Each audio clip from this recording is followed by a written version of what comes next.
Hello YouTube, Ace here. We've got two special guests today, Moogle here and Zakura. Yep, hi there. Alright, welcome aboard Zakura. Today we've got a rather interesting topic we all decided on discussing. Now, most of you are probably familiar with AVGN, Angry Video Game Nerd, who's played by James Rolfe. He decided to rather recently do a video stating that he will not review the new Ghostbusters movie coming out. And part of it was the trailers and how they looked, and also his thoughts on reboots in general. Wouldn't you say? No, I would say so, yeah. Yeah, so that's it, yeah. And anyways, though, but what's interesting about this isn't what the video itself. What's interesting is the news reaction to this. Apparently, a lot of the news outlets decided to attack him personally. Why don't you give us an example? Well, for starters, we got one example of this guy that says that he's the heroic angry nerd, whatever, and then goes into a whole bit on like how he's leading a charge like our grandfathers did to kick Hitler in the dick by invading Normandy, or like him sitting around and looking like a 35-year-old in a wet diaper. It's like, what? Yeah. Really? I mean, wow. I mean, that's just sad. Yeah, and this is not the only person doing this. Apparently this article was written by Maggie Sorota. They're not the only ones that was responsible for this either. Yeah. A lot of people were... I understand, Zakura, that some people were also... Basically, even though he made absolutely no claims in his video, that he said very little regarding the fact that it's an all-female cast for Ghostbusters. Apparently, a lot of people were trying to claim that he's just hiding the sexism, and they're accusing him of sexism and misogyny. Is that? Yeah, I watched the video, and I really don't pick that up. I just picked that he just doesn't like the fact that it's a movie from 1984, nearly 30 years ago, and he feels like it's just not doing the original justice because he feels like that it got kicked around so much that he's just disappointed that they weren't able to get the original cast back in the original capacity. And the only mention that I saw at all of women in his video was when he was basically saying, how do we refer to this new one since it's just Ghostbusters? Mm-hmm. Yep. Yeah, that is something with a lot of reboots these days. By just deciding to just have the original name unchanged and all that. I mean, a lot of people have been, of course, making fun of it. It's been going on for a long time for both movies and games. Anyways, aside from that, though, it wasn't just the news that I understand was reacting to this. Twitter apparently attacked his wife over the matter. They were so upset about it. I think you saw something about that movie. Oh yeah, I saw something about them talking about how in his video he's got the Star Trek 5 dispenser or whatever it is, and saying like, oh well, she just married him for that, or like she must have married him because she thinks he's a gold digger, or something like that, or she's a gold digger or whatever. And it's like, really, this. How does this video even mention anything about his wife at all, outside of the fact that he's got a wedding ring on? Yeah, why even bring it up? I mean, what do you think? Yeah, I really don't understand personal attacks like that, especially when the video is nothing related to him personally. Yeah, especially if you're going to try to accuse someone of being sexist, it might not be the best idea to attack their spouse over something that they say. Right? Exactly, yeah. That's kind of backwards in thinking. That's just a sucker punch for like no reason. Yeah.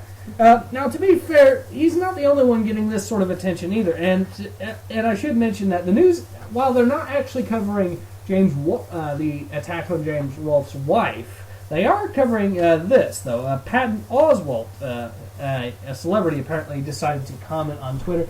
Now, from what I've seen from his response on the Twitter, it wasn't that mean-spirited. I mean, he did poke fun of it, yeah, but it was a sort of a minor thing.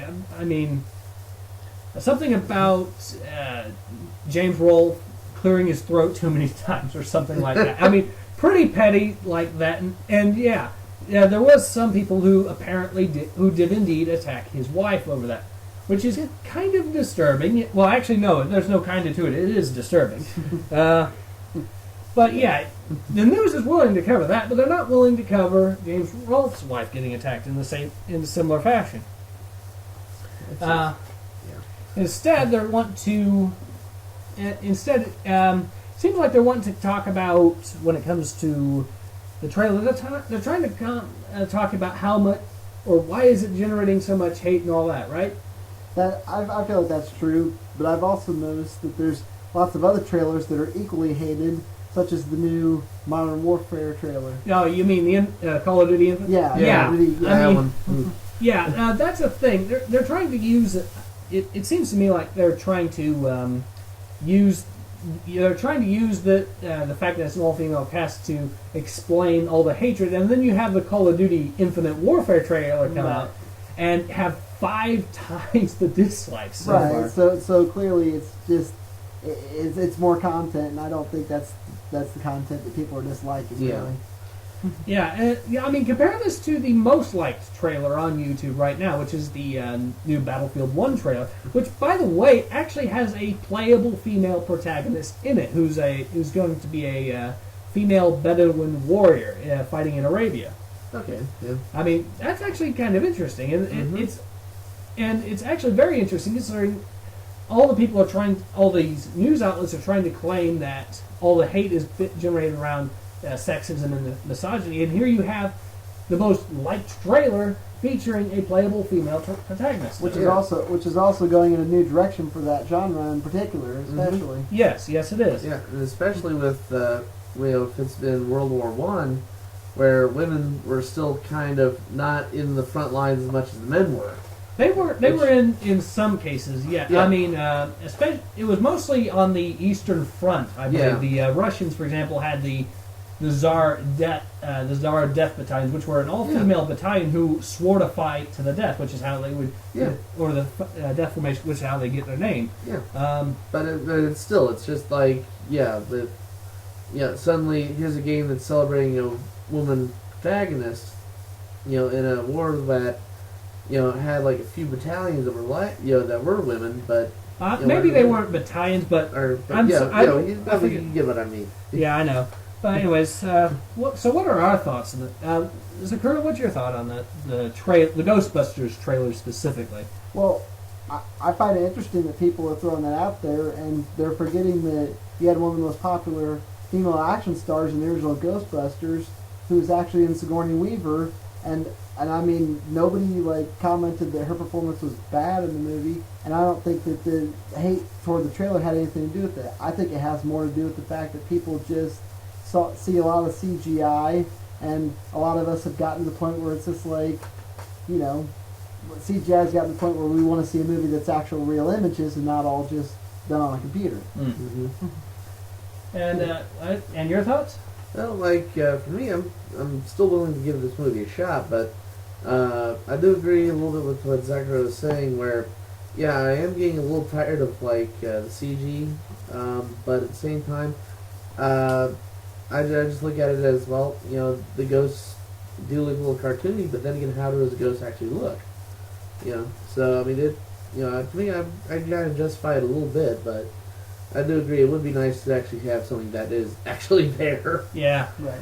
My thoughts are, personally, the problem I had with the trailer was the comedy, especially in the first trailer, or the lack thereof. Oh, yeah. Especially, bad. I mean, Zakura here, I think you even mentioned that some of the jokes, ironically enough, for a lot of the people that are trying to defend this movie, a lot of the at least one of the jokes you saw in the international trailer, you would thought was a little bit on the sexist side. Yeah, I think it was when I went to see Batman versus Superman. One of the trailers shown was the international one. I believe. Oh yeah, I remember seeing that one for the new Ghostbusters movie. And one of the jokes towards the end had Chris Hemsworth taking the original logo and essentially drawing boobs on it, and then asking the all-female cast, what's wrong with it? I can make the boobs bigger. I mean, to me that just seems like Yeah, it's just out of nowhere. it's just like out of nowhere. So so I just find it ironic that that joke's in the trailer that they're showing at a movie at the theater, but yet they're throwing around misogynist claims. Another thing that's a big problem. That's another thing to it, or not a big problem. That's another thing to it, I should say. Something I'll mention is I plan on personally seeing the movie just for the sake of it. I think Moogle here said, Are you planning on seeing it? I think I'll probably go see it. I mean, I would like to see is this the new direction they're going to go in, and see how it kind of meshes against the new versus the old. And I would be kind of interested to see which direction they decide to take, because part of it, from what I understand, is a lot like Dan Aykroyd's original Vision, with more ghosts and more focus on the ghost fighting, ghost dimensions, and all that. Yeah, that could hold some merit. Yeah. I mean, part of the thing I'm looking at is that they didn't really say this is a reboot, but at the same time, we could look at this as an alternate universe where. What if the original 1984 Ghostbusters did happen with the original team, and then this is another dimension where these are kind of going side by side? True, they could use a parallel dimension. So kind of like the Zelda timeline. Yeah. Okay. Yeah, that could be. So what if you don't have the original 4? You have these 4 that ended up doing it instead of the other 4. All right. So a few other things I decided to jot down for us to talk about. Something I appeared to have noticed when I was going through and looking at some of the YouTube comments on the Angry Video Game Nerd video of it, as well as some of the news, the comments on the news outlets that decided to basically try to swarm them like an angry mob. The comment section, there was a surprising number of women who are either supporting James Rolfe's work in this matter, or outright saying that they were very displeased with what the trailer was showing. Anyway. Yeah. Which, I mean, like you said, with that first trailer, the jokes were just kind of flat. Thankfully, the second trailer fixed a bit of that, but at the same time, it's still a little damage already done. Yeah. Right. I mean, the second trailer is notably better, but it's still... Yeah. Another thing I should mention, I decided as a final note, although one of the final notes I thought I'd mention was, for all the talk about all the cause from a lot of these news outlets and a lot of individuals on Twitter claiming that it's sexism and all that's driving all this dislike for the trailer. Something I should mention, and this is actually I found rather ironic. I forget the guy's name. I'll have it put in the video in text afterwards. But apparently the guy that was responsible, more or less, founding Gamergate, that guy that wrote that paper and all that. Yeah. Apparently he's actually been in defense of the movie, saying that it might still be good and all that. The guy that you would think would hate it more than anyone else, according to the logic that's been displayed by a lot of the news outlets, is one of the people that's actually trying to defend it. That's a bit ass backwards. I agree with that. And people that, how? I don't know how you go from there. That's kind of. So I think that covers about everything we wanted to talk about, right? Yeah, I think we're good here. Yeah. Well. Anyways, like I said, we're all probably going to go end up seeing the movie when it does come out. Hopefully, it'll be good. I'm hoping. I'm hoping, but I'm doing it. Well. Yeah. I'm doing it with a certain amount of reservation. We'll say. Yeah, but I would love to see more Ghostbusters movies, because we've only had 2 for like 30 years, or better part of 30 years. I'm ready for more. Yeah. There's one last thing I think. Well, I forgot. Now, something I think I should mention regarding James Rolfe's decision. And by the way, it is. I should mention in the video, he was trying to be diplomatic to the point that he was not in character as the angry video game nerd. He did not dress up as him. He did not act like him. He was talking to the audience as James Rolfe. Kind of like me on my videos. Which brings up a point I would like to say. I think while you could argue something about him not wanting to watch it as a critic, the thing is he's choosing not to watch it as a consumer. As a customer, yep. Yeah, and that is perfectly his right to do that. Yeah, exactly. I mean, yeah. If he wants to speak with his wallet and decide that he doesn't want to watch a movie, because he's welcome to do so. Yeah. I mean, if he doesn't want to, but like he said, if he doesn't watch it, he's obviously not going to review it because he's not going to base an opinion on something he didn't see. Yeah, but there's always the chance that if the movie was good, that he'd watch it later on and do a review later. But yeah, I mean, you could have one of his buddies has a DVD later on when it finally comes out, and he's like, "Here, we're finally going to watch this." Yeah. But so it's not going to be a total. He's not going to watch it at all. He's just not going to support it while it's in theaters. Yeah, he's not going to actually watch it while he would be in the review time frame. Yeah. I think that's covered everything. I think Ace here. And Moogle. And Zakura. And see you guys again soon. Yep. Take care. Yep.